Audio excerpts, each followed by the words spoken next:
Hey guys, this is Fantasia from the Mastery Math Lab, and today I'm going to be going over how to simplify radicals. So here we're given a problem that says, simplify the following radical, the square root of 272. Now, what most people are going to think when they see this problem is just, let me plug it into the calculator and see what I get. But if you plug this into the calculator, you're going to get a decimal, which would be 16.4924. And then it continues. But what we don't want is a big long decimal that's not really exact or anything. So when we say simplify the radical, we still want to have a radical. We just want to make it as simplified as possible, which would mean having a number out front and then a number still in the radical. So it'll follow this kind of format.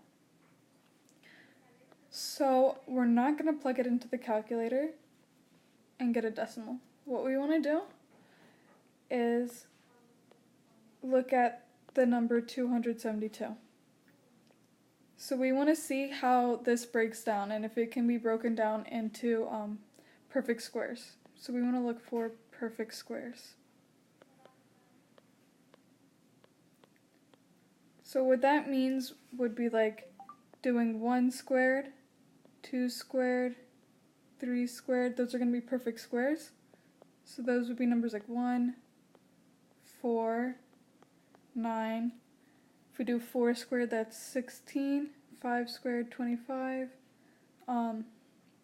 6 squared, 36, and so on. So we want to see if any of these numbers can be multiplied by another number to get our 272. So obviously 1 is always going to work and it'll just be the number we have, so we don't really want to use that one. But we can start by just doing 272 divided by 4. So if we divide 272 by 4, we are going to get 68. So if we do 4, 68. So we know that works. Wow, I wrote 64. It's going to be 68. Right, okay, so now we're left with 68. We want to see if we can break down 68. We obviously know that because it's even, we can break it down with 2. So if we divide 68 by 2, we're going to get 34. And then we can even break that up again with 2 because it's even. So then 34 divided by 2 is going to be 17. Okay, so here, since we've broken it down like this, we're able to take some numbers out of the radical.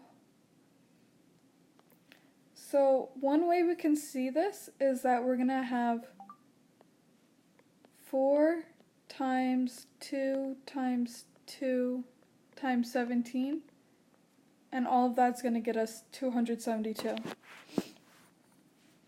So basically what you can do with radicals is if we have multiplication like this, we can split it up into their own radical. So we'll have the square root of 4.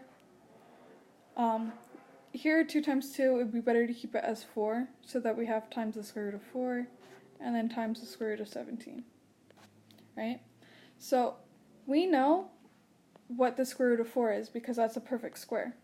So if we have the square root of 4, that's going to be 2, and then we have the square root of 4 again, so that's going to be 2, and then we're going to have the square root of 17.